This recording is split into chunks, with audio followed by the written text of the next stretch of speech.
Welcome to Books and Beyond. So, we all know our environment and climate is not in the condition it's supposed to be. And we're so excited today to be speaking to the Dr. Ramachandra Guha, who the New York Times has referred to as perhaps the best amongst India's non-fiction writers. And Time magazine has called him Indian democracy's preeminent chronicler. But apart from all of this, we just really love his books and we really respect uh, his work and his work in the industry for so long.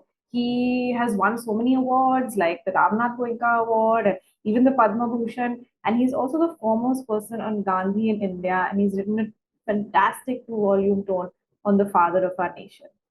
Yeah, and today we're actually going to cover his latest book, Speaking with Nature, which highlights some of the most underrated and incredible people who have shaped India's relationship with the environment. So, 10 great thinkers from the late 1861 to 1996, people like Rabindranath Tagore. Yes, you heard us right. It's actually Tagore, who's known for literature, but he was a very big advocate of the environment, to also Meera Ben, who was Gandhiji's adopted daughter, to the prominent economists, sociologists, anthropologists, so many, So I think it's one of those books where you get to see those people who have really shaped India's environmental history. And I not only love the stories in the book, but the big idea behind it, because Dr. Guha challenges the fact that countries aren't supposed to have an environmental consciousness until they are developed. But actually, he showcases how in India that's just not true. We have always been environmentalists. And this book is so refreshing because it certainly pushed me to think about my unique relationship with the environment in today's world. So let's get into it. Let's enter the lush, beautiful world of forests, rivers, and birds with Dr. Guha. Welcome, Dr. Guha. Thank you. Okay, so I really like the fact that your book makes a case for Indian environmentalism, which you call livelihood environmentalists rather than full stomach environmentalists. Um, and as I mentioned in the intro, it was really heartwarming to see how many Indians and people of India have actually fought and are fighting to make the environment a better place from so long ago. So can you tell us, what is so unique about our country's relationship to nature and this concept of livelihood environmentalist? So, what this book does is to trace the history of environmental pioneers in India, and it features 10 people. But I don't think that there is anything especially unique about this. A similar book could be written about China, featuring Chinese thinkers, about Brazil, featuring Brazilian thinkers, about Nigeria or South Africa, featuring thinkers and activists from those countries. So we should beware of cultural essentialism, that there is something special to India, something unique to India, which the rest of the world does not have. Because this is extremely dangerous. Firstly, it's factually wrong. It's factually wrong. Secondly, it's also dangerous because countries, like human beings, countries can develop egos, a collective ego rather than individual ego, and start feeling superior and grander to anyone else. And so I immediately like to warn everyone that this is not a book extolling the glories of India. This is a book carefully documenting 10 individuals who anticipated different dimensions of our environmental crisis today. These individuals have not been written about because the literature is dominated by histories of environmentalism in Western countries, especially the United States, but also Germany, France, England, and so on. Now, it's important I say a little bit about the title of the book. It's called Speaking with Nature, not speaking for nature.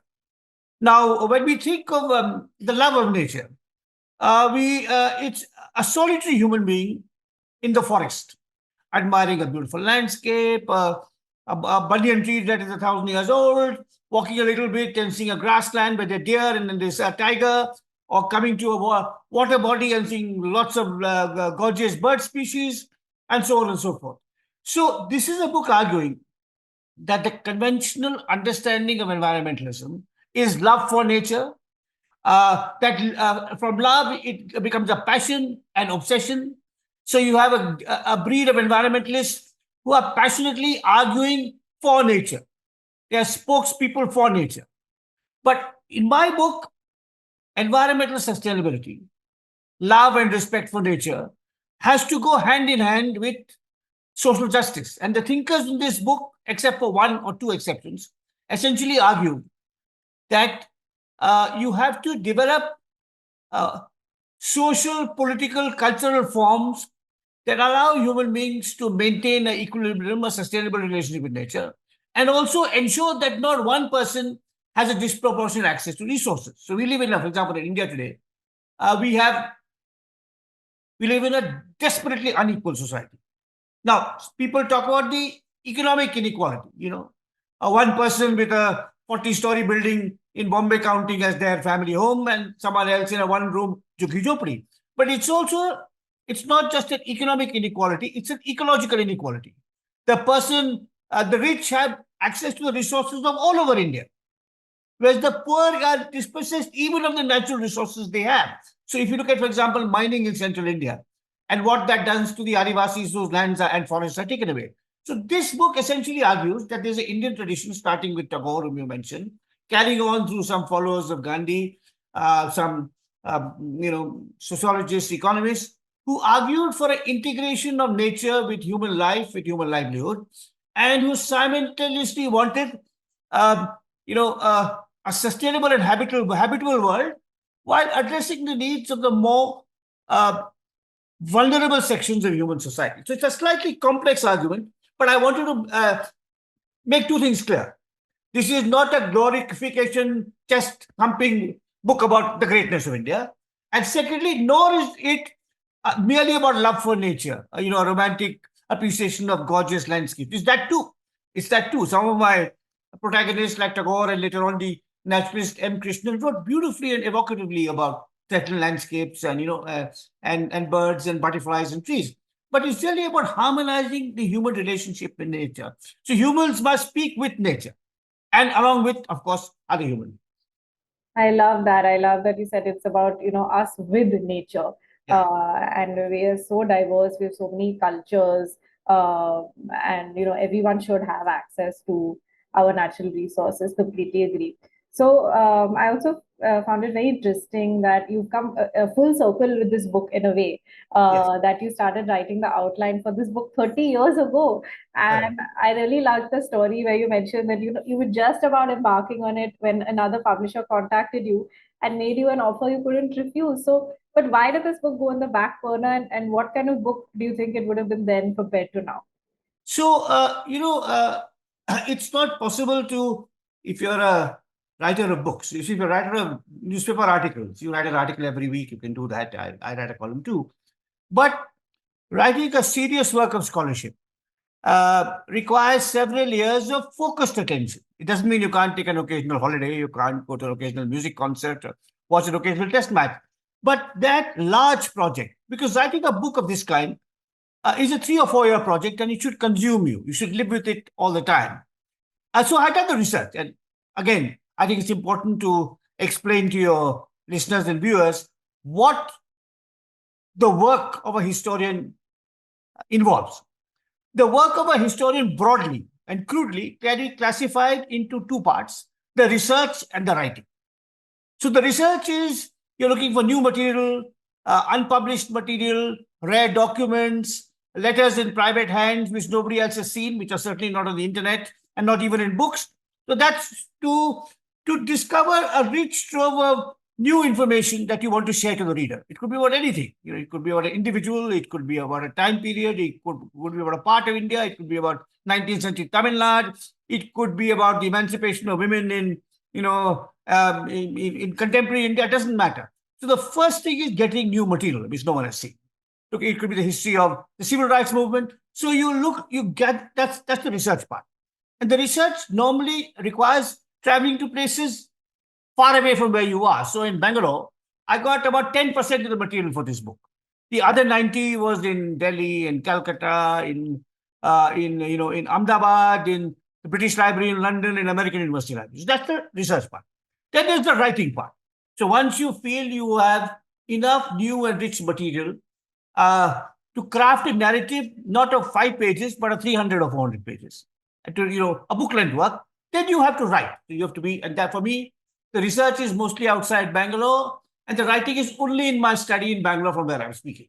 So, and writing a book where the research could take, say, a couple of years, writing could take between 6 months and a year. Then, of course, there's the third part, which is you have a draft and then you have to revise and reshape it. You have to show it to experts in the field, to friends whose literary judgment you trust, and so on. Now, what had happened with this book is I started as an environmental scholar. My PhD, written in the 1980s, was on the sociology and history of the Chipko movement, which is known to you and known to all your viewers, which is the Chipko movement was a case of what I call environmentalism from below. It was a popular protest movement by villagers in the Himalaya, men, women, and children, arguing that their forests were being taken away for industrial exploitation and were harming their livelihood, their economy, their sense of self, their identity. So that was environmentalism from below. So I wanted to write a complementary work which is about thinkers. So you could think of it as environmentalism from above, not grassroots environmentalism, but intellectuals who reflected on these issues. So I had done all the work. And then in 1997, the publisher Peter Strauss, who then worked with Macmillan in London, met me and suggested I write a book on the history of independent India, because India had just celebrated its 50th year of independence. And that book became India After Gandhi, which took 10 years to research and write. And then it was followed by a 2-volume biography of Gandhi, which took another 10 years. So from 1997 to 2017, all the research I had collected for this book was, some of it on my desktop, some of it in my notebooks, some of it in Xeroxes, in my cupboards, the cupboards that you can see behind me.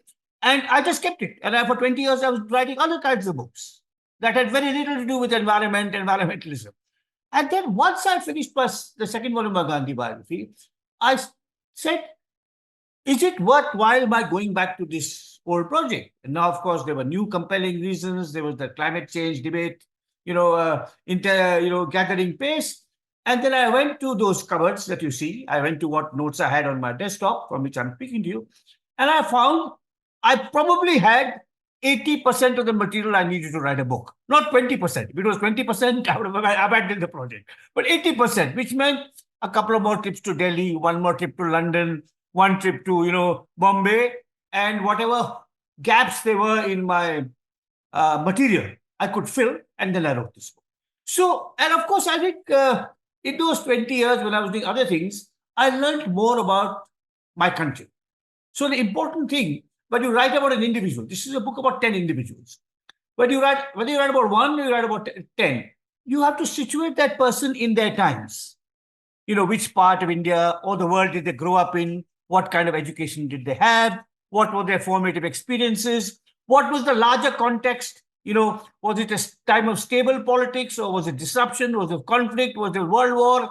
What are the other social currents? So all that, by writing on political history and writing on Gandhi, I learned much more about the times in which these people lived, so that when I wrote about their ideas, if I'd written about this book when I was in, shall we say, my 30s or 40s, it would have been a different kind of book. I won't say better or worse. I probably think not as well-rounded as it is now. It may have had more energy because young people have more passion, more energy. The prose may have been, more sparkling. I can't say about that. But I think the research is more rigorous. And the context of the work that these people did is fleshed out better because I returned to it. But, I actually thought, I'll say my last thing, and then I'll stop. When I was working on India After Gandhi, which is a history of India since 1947. And then when I was working on the biography of Mahatma Gandhi, I actually thought I would never publish the book. I thought, it often happens, writers have ideas, and they're interested, and then they never come to anything. I mean, it happens, it's quite common for writers to have several ideas, of which only one or two actually, gather traction, right? So I actually thought, and some of it happened during the pandemic. In 2019, when the pandemic happened, I couldn't go for research. All I had to just look at the cupboards behind me and say, "Isme kya hai? What is there for me to look at?" And when I was going through all of this, I found actually maybe I could still go back and write that book. So that when the pandemic ended, I did a few months more research, and then I started writing. Wow. It's lovely to see the way, it's like you said, it's not just the work or the material that grows over the years, but as you grow, sort of your view on things change as well. I really love that approach, sir, because for me, honestly, the book, is what it is because I think because of the people, right? Your approach when you talk about these people, it's not just the ideas, it's not just, okay, what were their ideologies, what did they do? But I love that you go into their background. So for example, the two really interesting stories out of all for me were the dissenting scientists who were actually a couple. So I loved the love story. I love how they met and, sort of knowing more. So the names were Albert Howard and Gabriel Mathai. And especially Gabriel Mathai was sort of, as you said, she would have probably been the first professor in Cambridge had Yeah. she, stayed on. She was really good at chemistry. She was one of the most hardworking intellectual women, back then. But what she decided was she decided to move and come to India with her husband, right? And to sort of, so both of them, what they did was they not only established their laboratory in India, right, in North India, but what they also did was what I liked was that their approach was very different, right? That they actually decided to go to the fields, get their hands dirty, go and speak and interact with the farmers, right? And not in a very patronizing way, but also to understand how to work with them. So, like you Yeah. said, speaking with nature, it's sort of Yes. working Yes. with them that, yeah, and they understood that, sort of if they sort of understand what these farmers are doing, and also, Howard says that the Indian vernacular language has much more a richer vocabulary to describe soil, fields, all of that. In most, I would say, Western languages don't have that. So I loved how both of them worked together as a team to sort of make things work. So they specialized in, they worked on a lot of crops, but they specialized in wheat and irrigation. And what they also said was that, if you probably maybe, these were one of their ideas that if you maybe penalize them for using, more water or extra water, then they would use it, judiciously. So this is just one of the things. The second, essay that I really liked was about Meera Ben, Madeline, who was also known as, the adopted daughter, adopted daughter of Mahatma Gandhi. While of course, we did hear about her, over the years because, Gandhi is so famous. But what I loved about this essay is the fact that she, you brought out her personality in her own right. So what she did was she fought for the I would say the more judicious use of manure. Now we sort of, it's something that we take for granted, but what she did back then, she fought, for the rights of the Harijans, whom, Gandhiji called the children of God. And what she said was, there's rubbish everywhere in India, but how can we use it in a smart way and use it for manure? So I think, both of these essays for me, they were very eye-opening because I think they showed us, that, these foreigners, they sort of, it's sort of like they were not looking down upon people, but they were working with people, and are not just imposing their practices on them. So I loved that. I'm glad you mentioned both of them because, in some ways, what I've written about them in this book is linked to what I said earlier about the process of research, writing, rewriting, getting diverted into other projects that may actually illuminate the project you go back to. So, because I worked for many years on Gandhi and dug up so much new material on Gandhi, there was more interesting stuff on Meera Ben, which of course I couldn't put in the Gandhi book, but she's a character in the Gandhi book, but she's not the central figure, right? It also so happens that my first book was on Chipko. I belong to Uttarakhand, so I had a special interest in some of her work. Now, with regard to the Howards, I'll just say something which will interest you and probably interest both of you and interest your viewers too. So originally, that chapter was only about Albert Howard. So just to give you a background, and she played a minor role. So just to give you a background, Albert Howard was a botanist and an agricultural scientist who comes to India and marries a fellow botanist from Cambridge, scientist from Cambridge, whom he falls in love with, and they both work. And he is the boss because men are generally the boss, and she's the assistant in the imperial agricultural system. They work there for 2 decades, then they feel disgusted working with the colonial apparatus, and the Maharaja of Indore gives them a grant, and then they move there. And then in 1929, 1930, Gabriel, Albert's wife, dies. And he lives another 20, 18 years after that. And he's much better known. He publishes books. And then when I wrote the draft chapter, it was called Dissenting Scientist in the Singular. And it had some stuff on Gabriel. And I showed it to a scholar, actually a very highly regarded environmental scholar, South African environmental scholar who teaches in America, called Rob Nixon, who's a professor at Princeton, who wrote a famous book called Slow Violence and the Environmentalism of the Poor, for those of you our listeners who are interested in this field. And he said, Ram, I think there must be more on Gabriel. Dig a little deeper. Women scientists, women tend to be invisibilized, and maybe it's true of women scientists too. So I went back to my material, I found new material, I looked at the writings in journals that she had published, and then I went back to what Howard had said about her, where he basically, because she died almost 22 decades before him, and he lived on and he got acolytes in America, and his work was publicized. And then, so I'm glad but had I not shown that draft, and this is really very important again for aspiring writers, that the general kind of, how do I put it? What happens generally is you write something, it's rich and new, you're very excited about it. I've, broken new barriers, I've said great new things. But then you must show it to a few people who temper your self-praise, who might say it's quite good, but it's flawed in these respects. It's good, it's good. But, it's not book-worthy yet, right? So Rob Nixon told me to dig deeper.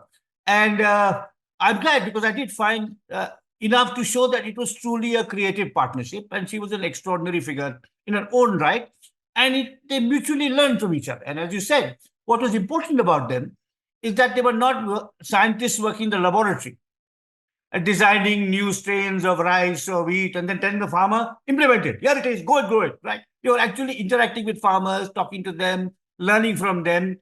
So they were collaborative scientists, and I think which is something in the ecological field and the agricultural field particularly important. So, I think even at my age, I mean, I'm 66, right?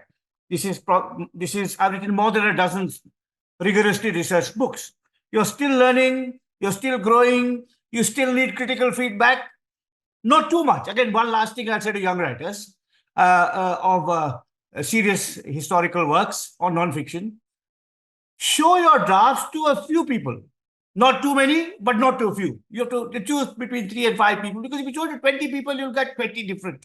So had Rob Nixon not told me, I think there is more about Gabriel than you tell us here, go dig deeper, go back to the archives, go back to her writings. And I'm glad I got that feedback from my colleague here. I love that, this has really been a masterclass in writing nonfiction. There's so much we can learn from you. And I also really like the fact that you mentioned that books are not just an individual process, right? It's a lot of teamwork, team effort. And as somebody who works with books ourselves, that's really inspiring.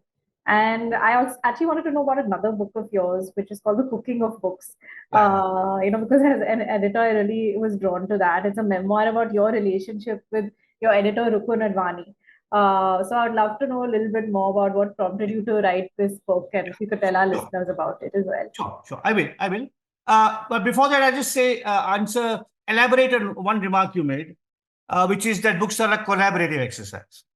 So far I've talked about what fellow scholars have given me by way of critical feedback. So even with regard to the chapter on Albert and Gabriel Howard, after Rob Nixon told me, I sent it to a very fine agrarian sociologist, A.R. Vasavi, she lives in Chamananagar in rural Karnataka, actually experimenting with organic agriculture. She's a PhD from America. She's an Infosys prize winner who went back and started organic farming. So she read the chapter. So I've talked about what fellow scholars can give you by way of critical feedback. Before I come to my editor and the book I've written about him, there's one other category who are crucial in writing a book like this. And those are those who run the archives and libraries. So one of our earlier books, Makers of Modern India, is dedicated to the selfless tribe of librarians and archivists. That's what the book dedicates the book to them, because they keep the material. They house it, they classify it, they keep it safe so that it doesn't deteriorate. They make it accessible to scholars. They guide scholars on to how to use their collections. And so all of these, literary and academic colleagues, archivists, librarians, and finally, editors. So Rukun Advani published my first book, the book I mentioned, which is a sociology and history of the Chipko movement, which is called The Unquiet Woods, and was published in 1989 by Oxford University Press, where Rukun Advani then worked. And we were contemporaries in college, but we did not know each other because he was a brilliant student who always came first, and I was more interested in playing cricket and having fun. So we had no time for one another. And then by a by an odd route, I started a PhD, became a scholar, met him, And then he published my first book. Then he encouraged me to become a biographer, which is why I wrote on Gabriel. He encouraged me to write also the press. And apart from publishing my first 3 or 4 books with him and being edited by him and having my prose being reshaped by him, by his green pen, we also became friends. And our friendship was conducted through letters, partly because we rarely lived in the same city, and partly because our characters are so different. While I'm gregarious, Rukun is a recluse. And for the last 20 odd years, he and his wife, Anuradha Roy, have lived in Ranikhet in the Himalaya. And so there was like, I had, again, 3.5 decades of correspondence with me. And again, I went back to it during the pandemic, And originally, I thought I'd write one essay on him, like a 10,000 word essay on my editor. But then I found actually maybe, a little book would be more interesting because he's also, as you would have seen when you read it, not only is he a very wise editor with a very sharp analytical mind who can give you critical feedback, not only is he got a fine sense of style in what he tells you to write and not write, he is a wonderful writer himself. So his letters are jewels. In fact, there's much more from him than that there is accepted in the book. The excerpts from his letters in my book, The Cooking of Books, in my memoir, just give you a glimpse of what a brilliant literary stylist he is. And, maybe one day, and I'm sure he's written letters like that to other people. So a collected letters of Rukun Advani, would be delightful to read. So nice. It's really nice hearing about your process. So actually, for me, I was just thinking about how sort of over the years I have built a very small, trusted circle of beta readers, with whom I share my drafts and all of that. And as you said, yeah, it definitely helps when you share it with few people because then often I end up getting so confused because sometimes there's conflicting feedback. And also, I think what I've, because we are, sort of living right now in a generation where everything is online. So, it might not be letters, but what we do is we have sort of built like a relationship online. Just sometimes it's messages. It could be on a messenger, it could be through email, it could be all of that. Sometimes we have not even met each other, but it's just our shared love, for literature, for words that sort of keeps us going.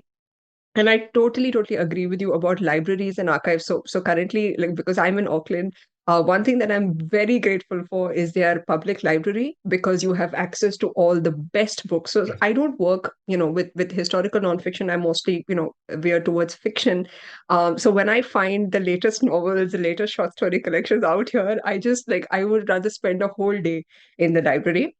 So I totally agree that this is something that has to be nourished. This is something that has to be sort of, preserved because, this is something that I think you've even done really well in your book. So it's not just these people or these interviews, but you have used letters, plays, novels in these essays, and they were some of my favorite excerpts. So I wanted to know more about this as, why this approach, why this methodology, sort of, I wanted to know a bit about this aspect of your research process. Yeah, so you talked about a library, and uh, going to a library or even going to a good bookshop is different from searching stuff online because you don't know what you'll discover. The serendipitous discoveries are, uh, which is why sometimes buy books on Amazon, but generally I go to a bookstore, right? Now, and of course, one might need both because sometimes stuff is only available here and not there. Now, with regard to my research, as I said early on, very little is available online. And doing archival research is like a kick. It's like it's an addiction. And you can't get enough of it. If you like it, you may not like it. So I actually started as my PhD is in sociology, not in history. I moved to history a little later. And sociologists and anthropologists generally do field work. They go into the field, they spend a year in a field site and talk to the people there. And I found I was not a great interviewer. I mean, both of you are very good at conversation interviews. I don't think I could do it. I like sitting in solitude with documents and looking through them and sifting them. Other people don't because it's cramped. It's like gloomy. And you want human company. You want interaction, right? So and fortunately, I've been able to work in some of the great libraries and archives in the world. So when I did my PhD it was in Calcutta, and my institute had a good library, but more than my institute, it was the National Library in Calcutta, which was once called the Imperial Library, set up in the 19th century, and which is it is technically India's only library of deposit. It's analogous to the British Library. A library of deposit means every published book has to be there. The publisher has to send every publisher in India, regardless of language, has to send one copy of their book to this library of deposit, which is also true of the British Library. So it has all the stuff. It has journals. So when I was working on my biography of Very Relevant, for example, I found a bibliography of his writings compiled by a Japanese scholar, which listed some 60 articles he wrote in the Illustrated Weekly of India, which is now defunct. I don't know whether either of you is young enough to remember it, but surely you know of it through your parents. It's a very very popular magazine in India in the 50s and 60s. So Elwin wrote some 60 articles in it. And this bibliography had listed all of them by title of the article, date of publication. Now, where to find the Illustrated Weekly? Both of you are from Bombay. Try and enter the Times of India to look at the old issue of Illustrated Weekly. The first thing they'll tell you is, we don't have it. They'll say, okay, we have it. Then they'll say, okay, we'll charge you 5,000 rupees a day to show your face. I mean, that's what. But here is a public library, and it has all of it. And you can just go look at Illustrated Weekly and take notes, right? So I was so fortunate to be in Calcutta to have access to this great library. Then later on, of course, in Delhi, there was the Nehru Memorial Museum and Library, which is much more specialized. So it's not a deposit library, but it has a first-class collection on modern Indian history, and it has the private of books, and it has the private papers of some 600 remarkable Indians, politicians, scientists, writers, everyone, from Nehru to Shyama Prasad Mukherjee, to the communists, to writers, to scientists like Meghnad Saha, to ornithologists like Salim Ali, all their private papers are there.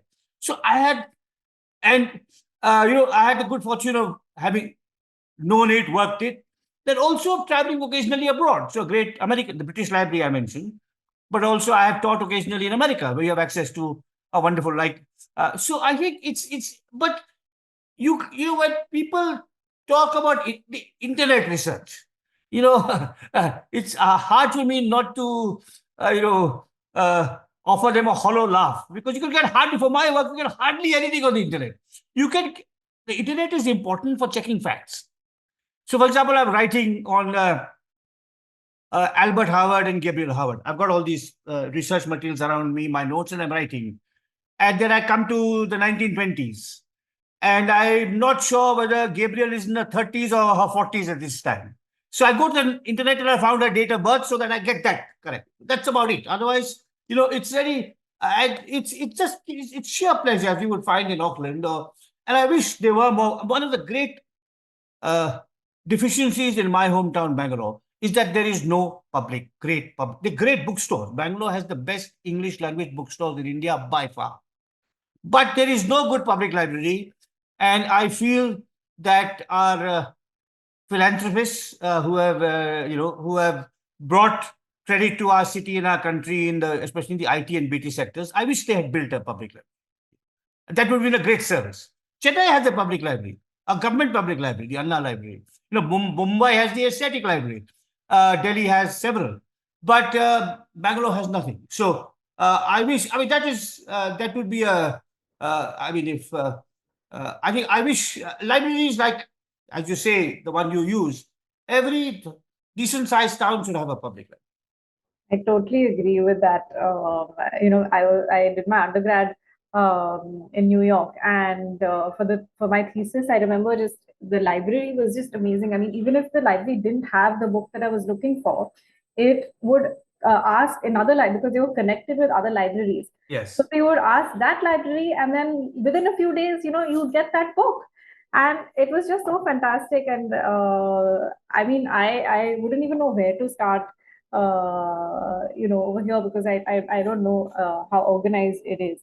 But I think this is really, really very interesting, your process. And I like what you said about some people have an aptitude for looking at documents and some people have an aptitude for talking to people.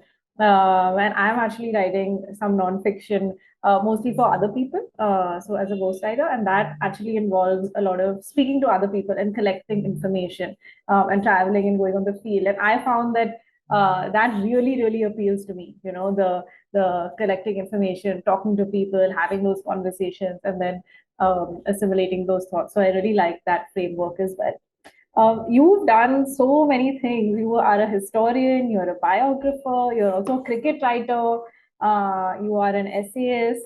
So I wanted to know actually which of these identities most resonates with you. Yeah. So I will answer your question. But first, let me go back to the literary memoir of mine which you liked, the cooking of books. Because it was Rukun Advani who made me a historian, a biographer, a cricket writer, and an essayist.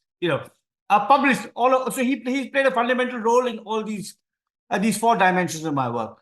So I think intellectually, it's history and biography that gives me the most. It's the greatest challenge, the greatest sense of satisfaction.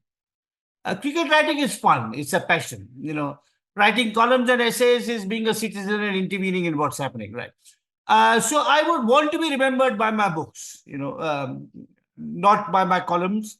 And my cricket writing appeals to a very small niche audience. It's very cricket fanatics who want to know about olden players who are not on YouTube. So what most of the players I've written about are from the 60s and 70s, or stories that my uncle told me about cricketers from the 30s and 40s. So they're not on YouTube, so I can create a word picture for them of what they might have looked like, how they might have bowled, batted, fielded, what their personalities were like, right? But I still watch cricket. In fact, I'm sorry that it's raining in Bangalore today, which means the test match tomorrow is washed out. And I live down the road from the stadium and I have a pass. So I would have normally gone. So I still love watching cricket. Because test cricket is very wonderful. I mean, it's not like I don't watch T20.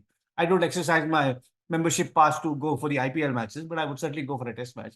But I don't think I would write about it. And, it's about a youthful thing. It was then when I was in my 20s and 30s. And I still love the game. I get aesthetic pleasure out of watching a good match.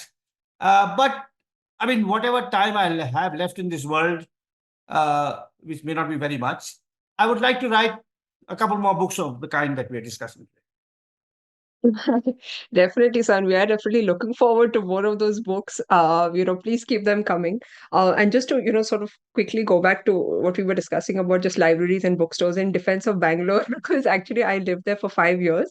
So, and I loved the bookshop culture. So there's a whole street Yes, just full of of course. bookshops We where have the you best don't bookshop. see anywhere else. Yeah, I love that.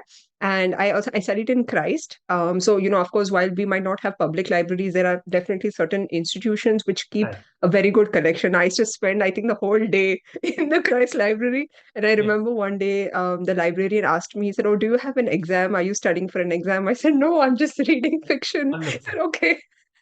So it is that. So yeah, I do think that Bangalore is a city of books. And hope it continues to be that way. So, sir, I wanted to know, out of all the illustrious essays that you have, written, which was sort of the most challenging for you? Because, as you said, you're someone who sort of looks for material in the libraries, in the archives, right, in person. So, was there any person that you profiled in the book who This did not book. have as much information? This book. In this book. Yes, yes, Uh, yes, in this one. so, I think it was probably the essay on the Howards. For the reason that the Howards worked on agriculture with peasants, and I've lived all my life in the cities. So it meant trying to understand a different social, cultural, ecological space, very different from mine. And also, they are scientists, whereas I'm a social scientist and humanist, right? So probably that chapter, I'd say. There is another chap, Patrick Geddes, who's kind of a quasi-scientist, but I live in the cities, and so I was able to relate to some of his work. I suspect that one. I suspect that one was the most difficult. Yeah. And if I may ask, which was the most fun to work on? I'm sure all No, of no, them no, were no, fun. no. I think in some ways, the two that were most interesting for me, because I've written about some of these people before, I've discovered them in other contexts. The first chapter one, which is about Tagore's environmentalism, because there's a vast literature on Tagore, and there'll be an occasional reference to his love of trees, his nature poetry, but a systematic analysis of the root of the different threads running through his work, which have an environmental resonance. The aesthetic part, the educational part, the political part, the prophetic part, to tease all of that out. I think probably required a non-Bengali like me to do it, because otherwise you're immersed with his poetry and his songs and Shantiniketan and Gurudev worship. So that's one. I start with that. And the chapter came Munshi, because again, he's a person who's well known as a novelist and as a lawyer, but his kind of religious, spiritual environmentalism, which I talk about, which is really instrumental. With only a few years he used it and then he departed from it. So it's not clear how committed he was to it. That was fun because it was new. It'll be new to many people. So yeah, but I think all 10 of them are, I think, hopefully interesting, unusual people. All of them wrote well, possibly with one exception, the sociologist Rana Kamal Mukherjee, whose prose is a bit cumbersome and clunky, but all had original ideas. I think all in different ways speak to the present. So this is a book about 19th and 20th century thinkers, which hopefully will be read with interest by readers in the third decade of the 21st century. Yeah. So, sir, I'm curious, like, why 10? Why 10 of these? Were you sort of tempted to include like anyone else and you sort of had to leave them out? Essentially, I had new and interesting material on all of that, So I could have looked for 11th or 12th and 13th, which would have meant maybe there's no material. There were some candidates of that kind who I thought about, but maybe they didn't really fit into the structure. And every book is a conversation. So this is probably the first history of environmental ideas in India. And it would be wonderful if younger scholars would say, hey, why hasn't he written about B? I'm going to write about B. I'm going to write about C. I'm going to, challenge his interpretations of what early environmentalism is all about, right? So every work of history is a conversation. It builds on what came before. It takes the narrative and debate several steps further. But it's not definitive. It's not like a mathematical equation. It's something that carries on a conversation. There were a couple of people I considered, but then I decided not to.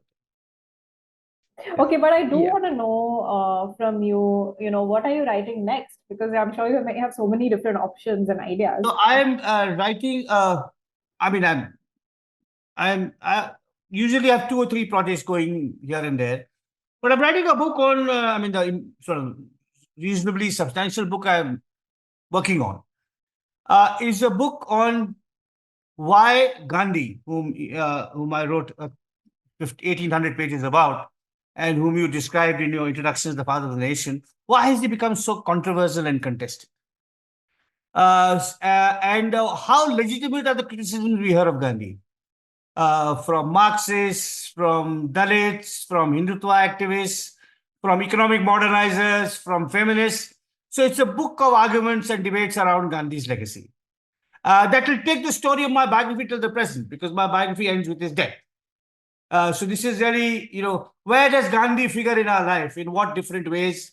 And in what interesting, unusual ways? Does he still have something original to say? Or is he merely passé? What particular criticism of him have some, intellectual or political merit, and which are merely ideological or prejudiced? And again, like all my books, it'll have lots of new, interesting material. It'll have characters, it'll have events, it'll have debates, it'll have controversies. So that's what I'm working on. Wow, that sounds so interesting. So what Gandhi means to us today, and it'll have a global perspective, because Gandhi was a global figure. Gandhi, wherever, I'm sure even in Auckland there'll be a statue of Gandhi, right? So he's a global figure, and sometimes he's debated. So some African intellectuals think he was a racist. So I'll take up that issue. But the other, for example, I was delighted to know from my friend Naresh Fernandes, editor of Scroll, that there's a reasonably good Brazilian footballer who's called Mahatma Gandhi. That's his name at birth. So like we want to name our child, Rama, Krishna, Jesus, Paul, Mary, Aisha, whatever, Muhammad. We give various spiritual names to our children depending on our religion. Siddhartha. Here is a Brazilian footballer who has never been to India, will never be to India, who doesn't know why his parents called him Mahatma Gandhi, but he's playing in the Brazilian league. Now, also a there's a Mexican band called Gandhi. So this will also talk about Gandhi as a global figure, and where what kind of status and situation he enjoys. That's really. I can't wait to read that because Gandhi is sort of such an endlessly fascinating figure. It takes some time. It'll take 2 or 3 years. But meanwhile, I have some other news to share, which is that my 2-volume biography is being made into a OTT series, directed by Hansal Mehta with Pratik Gandhi as Gandhi. Wow. Wow, that is such good news. That'll be out much before this book is done. Yeah. Oh, wow. Congratulations. And with music by A.R. Rahman. So it'll be fun. Wow. Wow, can't wait. Oh my gosh. That's amazing. One last question. You do so much research. You probably have so much information that you collect and you find out. How do you sort of collect, how do you assimilate this data? Do you have a process of sort of, especially in the writing phase, do you have a process of sort of, how do you remember it all? No. What you do is you classify it. So the old days, I would have a notebook, and in the cupboard there are about 80 or 100 notebooks. And the first 2 pages of the notebook would be blank. So each page would be numbered. So I take notes. Then in that first 2 pages, the index. It would say pages 1 to 15 Gandhi, pages 20 to 40 caste, pages to 41 to 60 environmentalism. And then you classify, you organize them. Then I would write, then you develop a chapter sequence and you see where all the material goes. But it's really a narrative constructed on original historical information. Quotes from letters, from newspapers, from books, from oral histories, and then you kind of string it together in some kind of interesting, coherent, plausible narrative. And a lot of it is craft, so it's experience. The longer you are at it, the more the more adept you be at it. Then, of course, again, a lesson for young writers, or not a lesson, just a tip. At the end of every day's work, I print out what I've written. It may be incomplete. It may be 100. It may be 4 pages, 1,200 words of a chapter to be continued the next day. But I print it. Then because it's only if you look at this. So this is actually a newspaper column I wrote, which is only coming in a week's time. But I've already written it, printed it out, and I can see what the pages are, what the connections are, what I need to revise, what I need to rethink. Similarly with books and chapters. So I think the idea that you can revise online is very seductive, but I don't think it makes for really refined, good prose. You need that physical copy to look back and forth. So, and then you think about it, you work on it. And writing is a very solitary exercise. So it means, my computer on which I'm talking to you is disabled from WhatsApp, from FaceTime. My phone is not with me. I'm just, with my ideas and my research and focusing on it. So I think that's how writing is also, it's a little bit like music, classical music, in that you have to practice every day. You have to do your job every day in solitude. For some people, it could be you work best in the morning, some people late at night, doesn't matter. And so it is really a long haul. I mean, it's not, and I think it's something you have to be committed to. For a book of any reasonable quality, you have to make a 3 to 5 year commitment. For a career as a writer, you have to make a 30 to 50 year commitment.